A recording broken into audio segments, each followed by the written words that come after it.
Então, vou repetir, o nosso estudo de hoje do Evangelho se dará em torno dos itens 3 a 6 do capítulo 7. 7 é bem-aventurados os pobres de espírito. E os itens 3 a 6 estão sob o título Aquele que se eleva será rebaixado. Então, eu gostaria de lembrar que essa reunião acontece em substituição à nossa reunião mediúnica, onde importantes atendimentos serão realizados e que, portanto, todos nós que estamos reunidos aqui podemos contribuir com a espiritualidade superior através da elevação de pensamento, da concentração, porque desse modo podemos fornecer fluidos úteis para o trabalho de alívio dos espíritos sofredores. Bom, então vamos ao estudo de hoje. Aquele que se eleva será rebaixado. Por essa ocasião, os discípulos se aproximaram de Jesus e lhe perguntaram: quem é o maior no reino dos céus? Jesus, chamando a si um menino, o colocou no meio deles e respondeu: digo-vos em verdade que, se não vos converterdes e tornardes quais crianças, não entrareis no reino dos céus. Aquele, portanto, que se humilhar e se tornar pequeno como esta criança, será o maior no reino dos céus. E aquele que recebe em meu nome a uma criança, tal como acabo de dizer, é a mim mesmo que recebe. Isso foi anotado por Mateus, no capítulo 18, versículos 1 a 5. Então, a mãe dos filhos de Zebedeu se aproximou dele com seus 2 filhos e o adorou, dando a entender que lhe queria pedir alguma coisa. Disse-lhe ele: que queres? Manda, disse ela, que estes meus 2 filhos tenham assento no teu reino, um à tua direita e o outro à tua esquerda. Mas Jesus lhe respondeu: não sabes o que pedes. Podeis vós ambos beber o cálice que eu vou beber? Eles responderam: podemos. Jesus lhes replicou: é certo que bebereis o cálice que eu beber, mas, pelo que respeita a vos sentardes à minha direita ou à minha esquerda, não me cabe a mim vô-lo conceder. Isso será para aqueles a quem meu Pai o tem preparado. Ouvindo isso, os 10 outros apóstolos se encheram de indignação contra os 2 irmãos. Jesus, chamando-os para perto de si, lhes disse: sabeis que os príncipes das nações as dominam e que os grandes as tratam com império. Assim, não deve ser entre vós.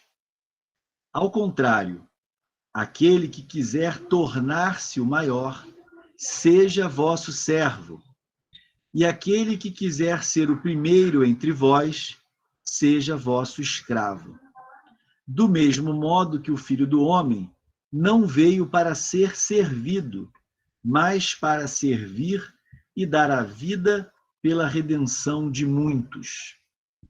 Também anotado por Mateus, no capítulo 20, versículos 20 a 28. Jesus entrou em dia de sábado na casa de um dos principais fariseus para aí fazer a sua refeição. Os que lá estavam o observaram. Então, notando que os convidados escolhiam os primeiros lugares, propôs-lhes uma parábola dizendo: quando fordes convidados para bodas, não tomeis o primeiro lugar, para que não suceda que, havendo entre os convidados uma pessoa mais considerada do que vós, aquele que vos haja convidado venha a dizer-vos: dai o vosso lugar a este, e vos vejais constrangidos a ocupar, cheios de vergonha, o último lugar. Quando fordes convidados, ide colocar-vos no último lugar, a fim de que, quando aquele que vos convidou chegar, vos diga: meu amigo, venha mais para cima. Isso, então, será para vós um motivo de glória diante de todos os que estiverem convosco à mesa, porquanto todo aquele que se eleva será rebaixado, todo aquele que se abaixa será elevado. Anotado por Lucas, no capítulo 14, versículos 1 e 7 a 11. Então, Kardec, sobre isso, esclarece. Estas máximas decorrem do princípio de humildade que Jesus não cessa de apresentar como condição essencial da felicidade prometida aos eleitos do Senhor, e que ele formulou assim: bem-aventurados os pobres de espírito, pois que o reino dos céus lhes pertence. Ele toma uma criança como tipo da simplicidade de coração e diz: será o maior no reino dos céus aquele que se humilhar e se fizer pequeno como uma criança, isto é, que nenhuma pretensão alimentar a superioridade ou a infalibilidade. A mesma ideia fundamental se nos depara nesta outra máxima: seja vosso servidor aquele que quiser tornar-se o maior. E nesta outra: aquele que se humilhar será exalçado, e aquele que se elevar será rebaixado. O Espiritismo sanciona pelo exemplo a teoria, mostrando-nos na posição de grandes no mundo dos espíritos os que eram pequenos na terra, e bem pequenos, muitas vezes, os que na terra eram os maiores e os mais poderosos. E que os primeiros, ao morrerem, levaram consigo aquilo que faz a verdadeira grandeza no céu, e que não se perde nunca, as virtudes, ao passo que os outros tiveram de deixar aqui o que lhes constituía a grandeza terrena e que se não leva para outra vida: a riqueza, os títulos, a glória, a nobreza do nascimento. Nada mais possuindo senão isso, chegam ao outro mundo privados de tudo, como náufragos que tudo perderam, até as próprias roupas.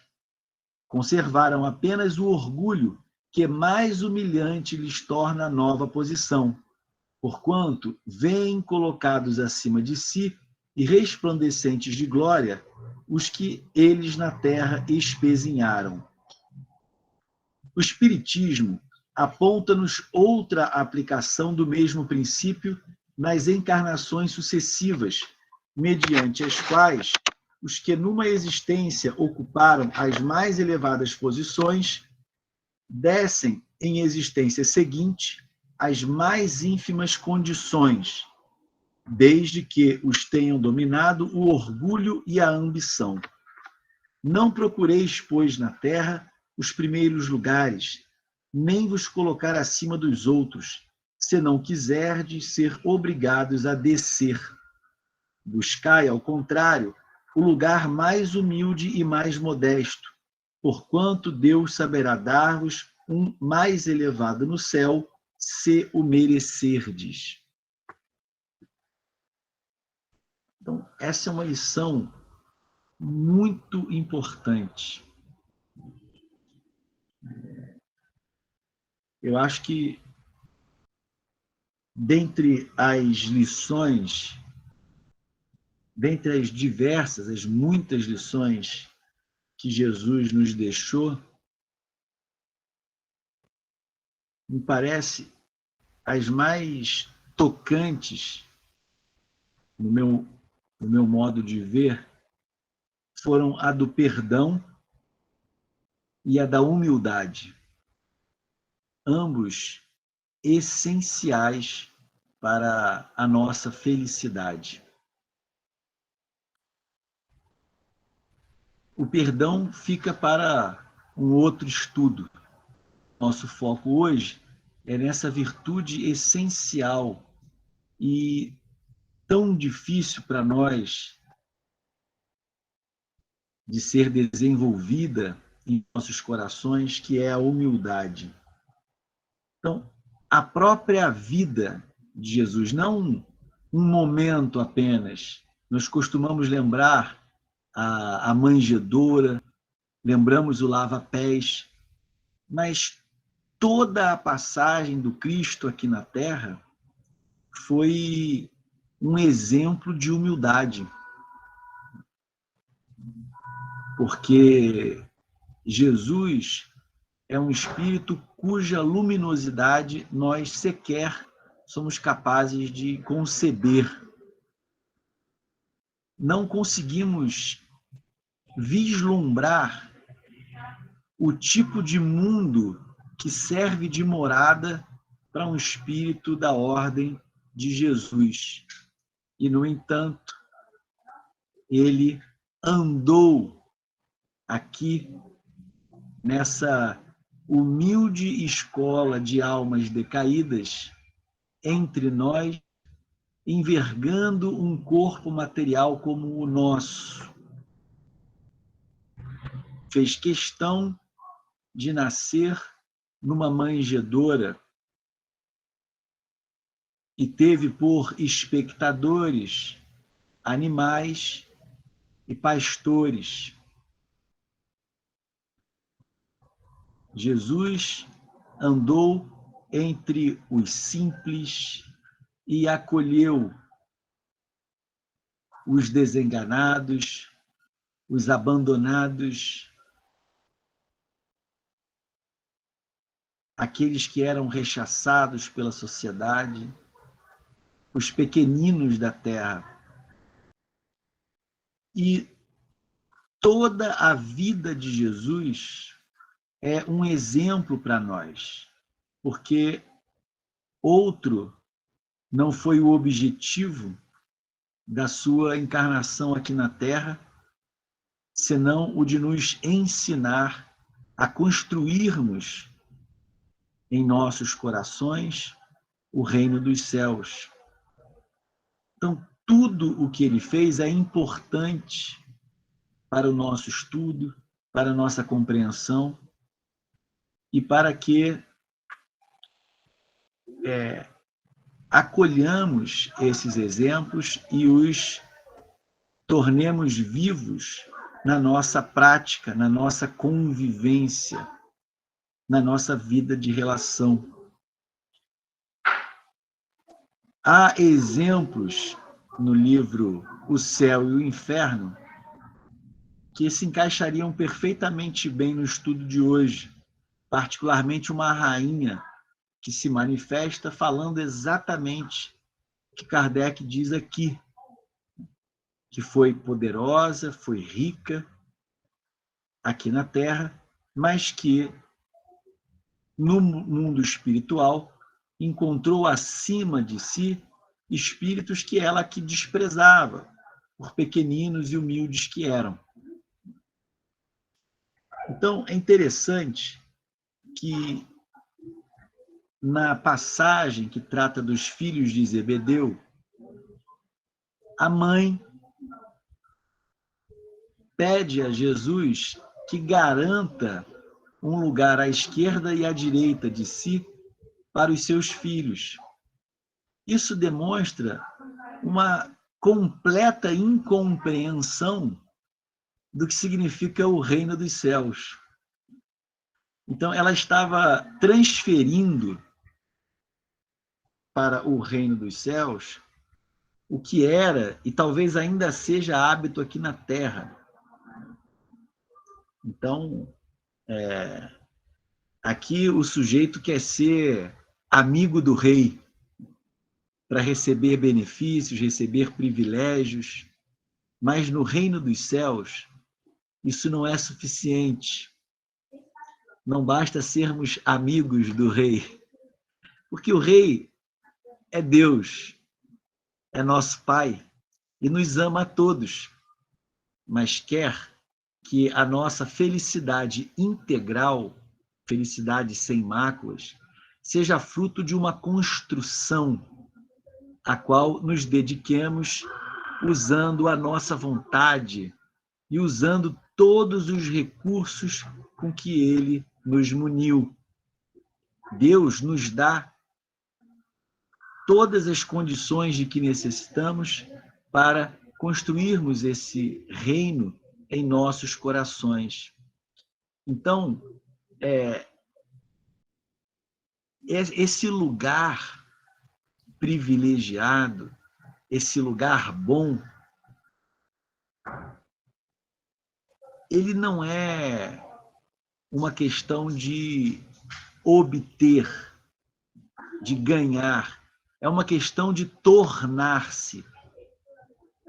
Nós precisamos nos tornar perfeitos para merecermos a felicidade que Jesus já frui por ter se realizado integralmente, por ter desenvolvido completamente as virtudes que Deus depositou nele em forma de germe, assim como em todos nós.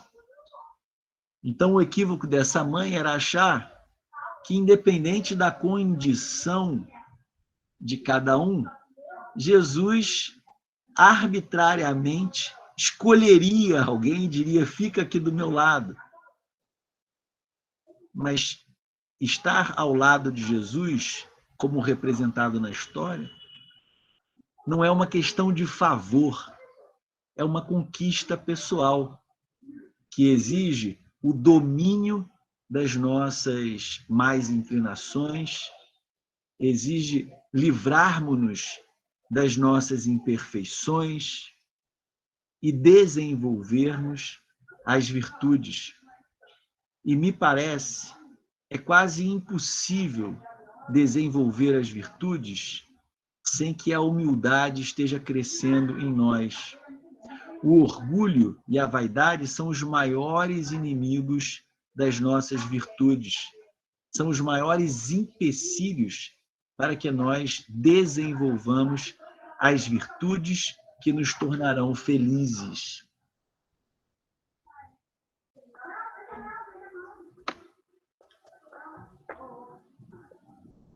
É muito interessante essa parábola que ele conta aqui. Ele diz: Jesus entrou em dia de sábado na casa de um dos principais fariseus para ir fazer a sua refeição. Os que lá estavam observaram. Então, notando que os convidados escolhiam os primeiros lugares, propôs uma parábola dizendo: quando fordes convidados para bodas, não tomeis o primeiro lugar, para que não suceda que, havendo entre os convidados uma pessoa mais considerada do que vós, aquele que vos haja convidado venha a dizer-vos: dai o vosso lugar a este, e vos vejais constrangidos a ocupar, cheios de vergonha, o último lugar. É interessante que Jesus se utiliza de situações cotidianas, comuns, que tocariam as mentes e os corações daqueles que ouviam. Mas tudo aqui nessa história se refere a nós mesmos. Então, tomar esse primeiro lugar, me parece, é quando nós nos enxergamos maiores do que somos de fato.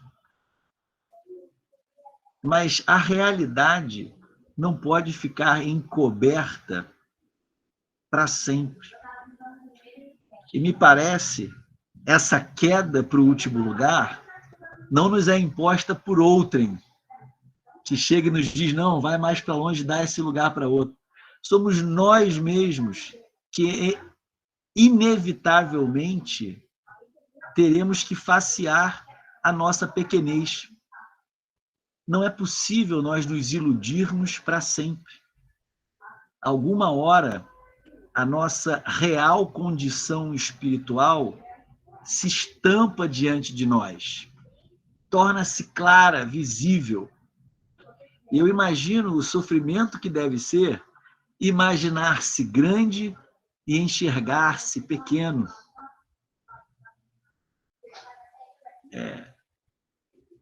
Eu levei um certo tempo, não sei se a minha compreensão atingiu a totalidade já, mas eu tinha uma certa dificuldade para assimilar, para entender as colocações do Chico quando se dizia muito pequeno.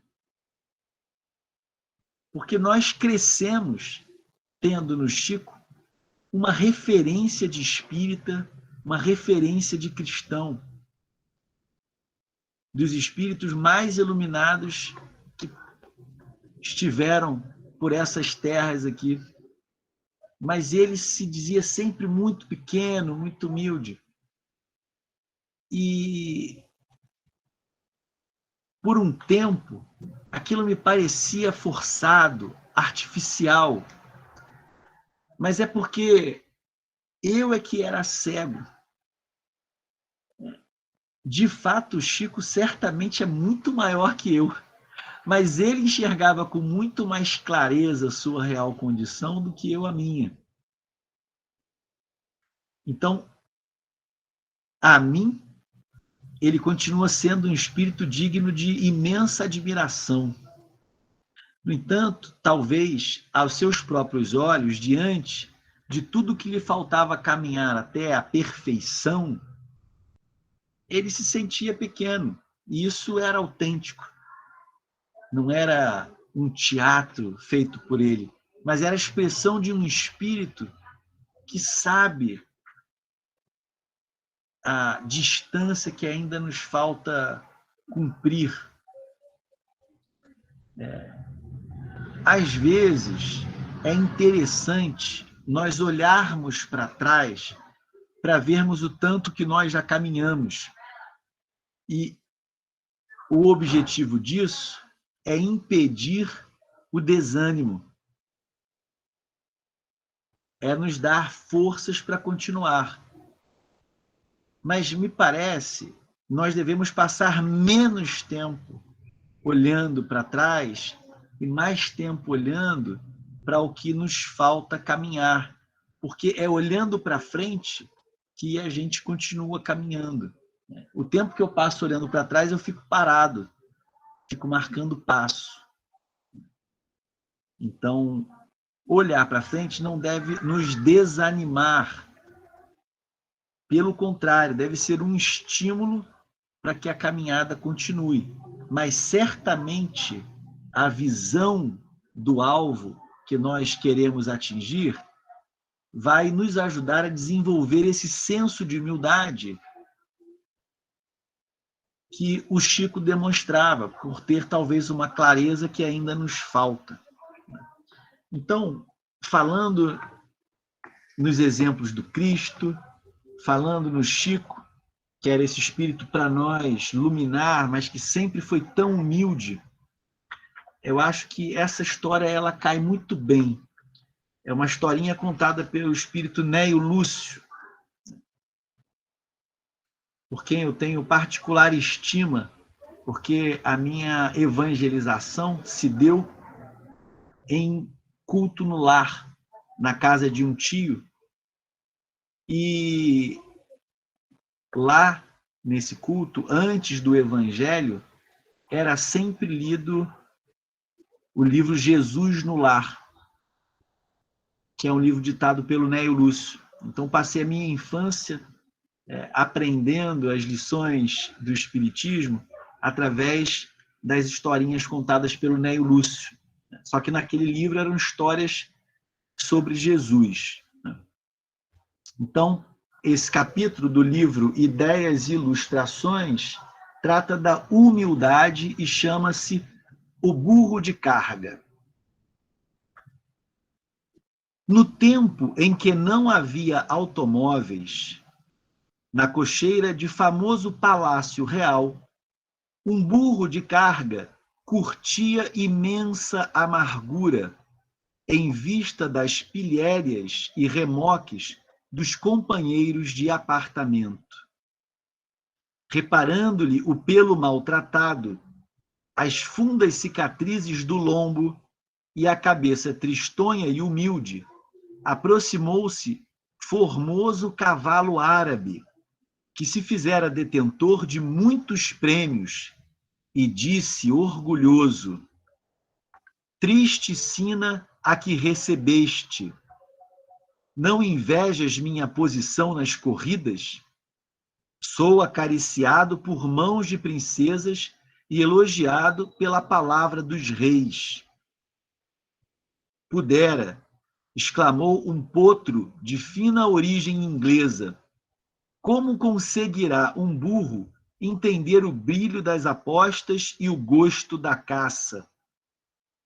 O infortunado animal recebia os sarcasmos resignadamente.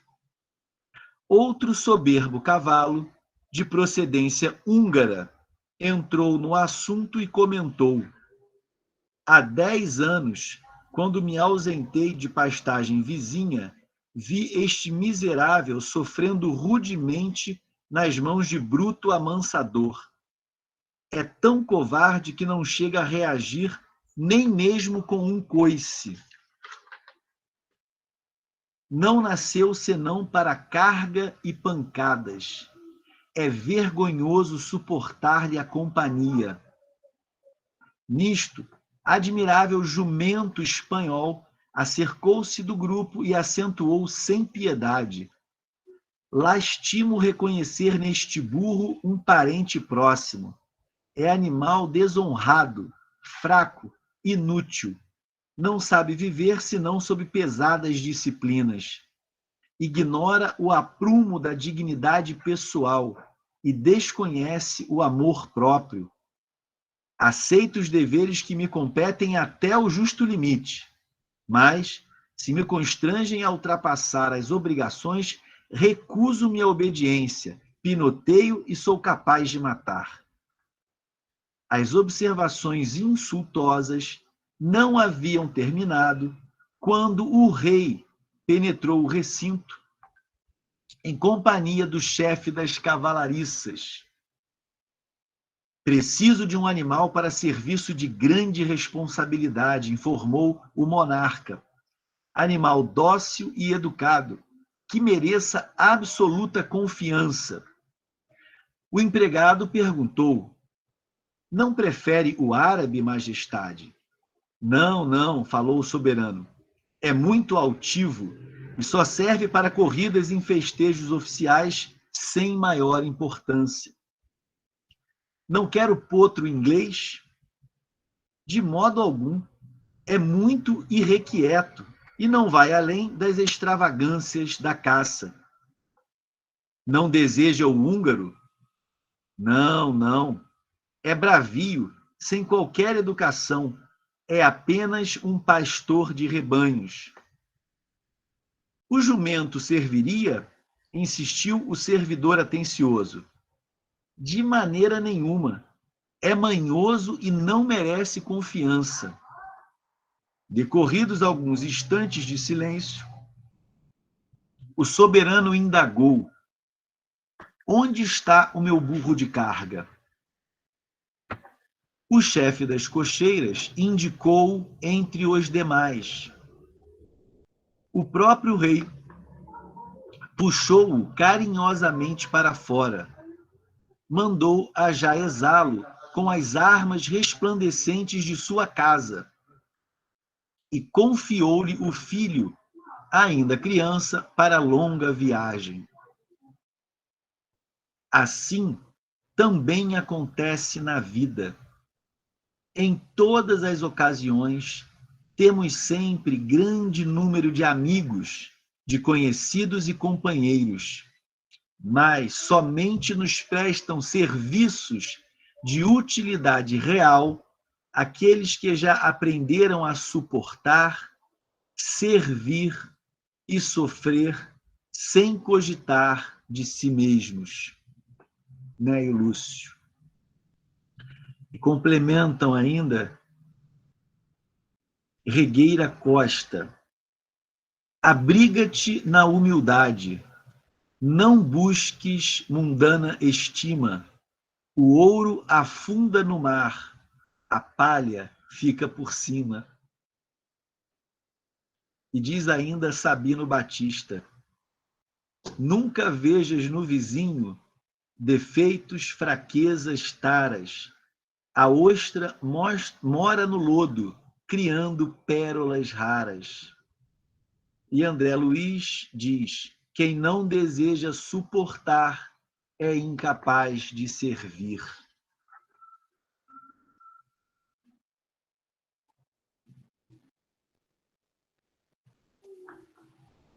Bom, eu tenho que me segurar para ler essa história. Eu já conheço essa história há tanto tempo, tem até aqueles livrinhos A Vida Fala, tem essa historinha ilustrada. Já cansei de ler para as crianças, mas sempre que eu leio, chega a engasgar. É uma história tão singela, mas que diz de algo tão profundo. Me parece, nesse momento, mais eficiente que qualquer conjunto de palavras que eu escolha para pronunciar será a lembrança de cada um de vocês de alguém, seja um parente, seja um vizinho, seja um companheiro de trabalho, uma pessoa que seja essa exemplificação da humildade.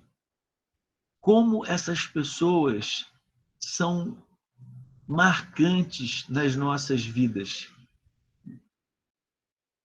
Pessoas que têm essa capacidade de enfrentar a adversidade com dignidade, com serenidade. Isso é possível à alma humilde. O vaidoso, o orgulhoso, não tolera a menor contrariedade. E assim, a vaidade e o orgulho se tornam os nossos maiores castigos.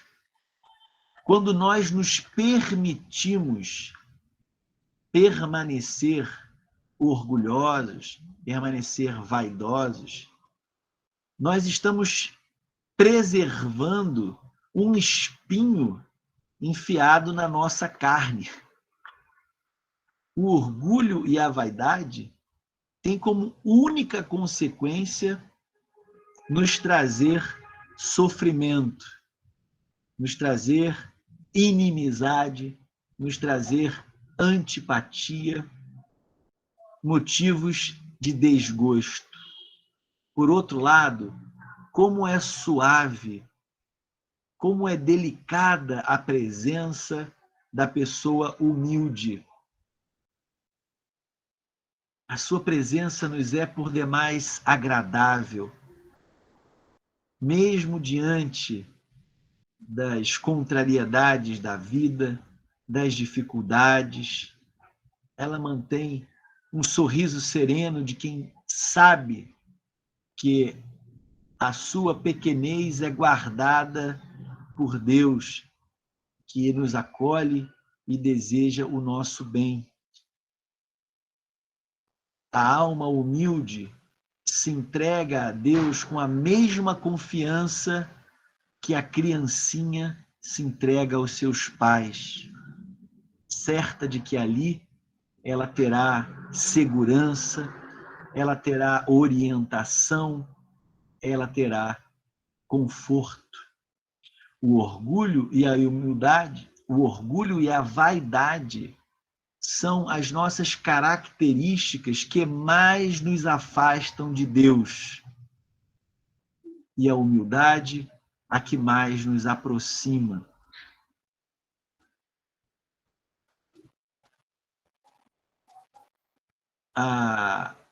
A mágoa que nós trazemos no coração, o sentimento de desforra, a malquerença votada àqueles que nos perseguem, que se colocam como nossos adversários, também é fruto do orgulho e da vaidade. Porque a humildade faz que nós percebamos que se o outro ainda é cheio de dificuldades, cheio de imperfeições, nós também não somos espíritos perfeitos. Também temos as nossas dificuldades. E se porventura tivermos superado hoje um vício que o nosso irmão ainda traga, é muito provável que esse vício tenha nos acompanhado durante boa parte da nossa história. Mas ainda assim, somos muito gratos que os espíritos superiores, nossos familiares, nosso anjo guardião, tenham sido tolerantes, tenham acreditado em nós e tenham nos ajudado a superá-los. E assim como aconteceu conosco, em relação a algumas dificuldades, porque outras nós ainda trazemos, mas assim como aconteceu conosco, acontecerá também com os nossos adversários, com aqueles que nos perseguem, que nos querem mal. Eles também irão se livrar das suas imperfeições, porque são espíritos irmãos nossos e são tão amados por Deus quanto cada um de nós.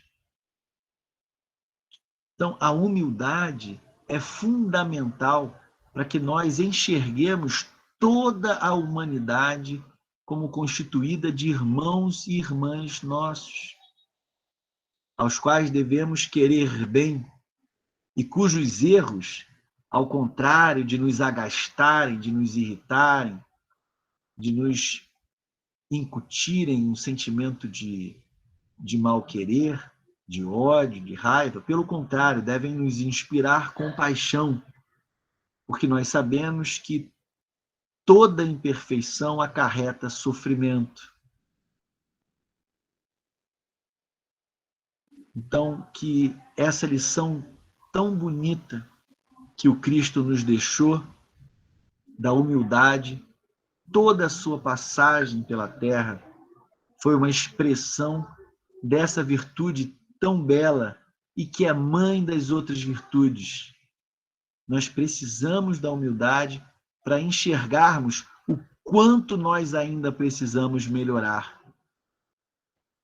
É muito importante que a humildade abra as portas para o desenvolvimento das outras virtudes. Mas como é difícil, não é? Nós ainda somos muito vaidosos, muito orgulhosos e a todo momento, no atrito, no contato com os outros, nós temos uma amostra do quanto a vaidade e o orgulho ainda vivem dentro de nós.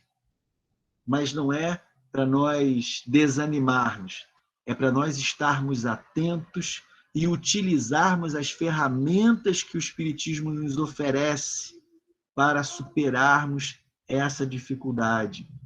A vigilância e a oração podem nos ajudar a termos uma atitude mais positiva quando formos testados no nosso orgulho, na nossa vaidade. E assim, se alimentarmos o desejo sincero de desenvolvermos a humildade em nós, nós iremos consegui-lo, porque o Cristo não veio dar exemplo de nada que nós não pudéssemos fazer. Então vamos manter a nossa confiança em Deus a nossa confiança no Cristo, nos nossos protetores, nos nossos familiares, mas também a nossa confiança em nós, na nossa capacidade de sermos melhores e mais felizes. Então, fica hoje a proposta de que abracemos essa belíssima virtude chamada humildade e que aquele burrinho de carga também possa morar mais um pouquinho nos nossos corações, mostrando como nós devemos ser no nosso dia a dia. Que Jesus, então, nos abençoe a todos,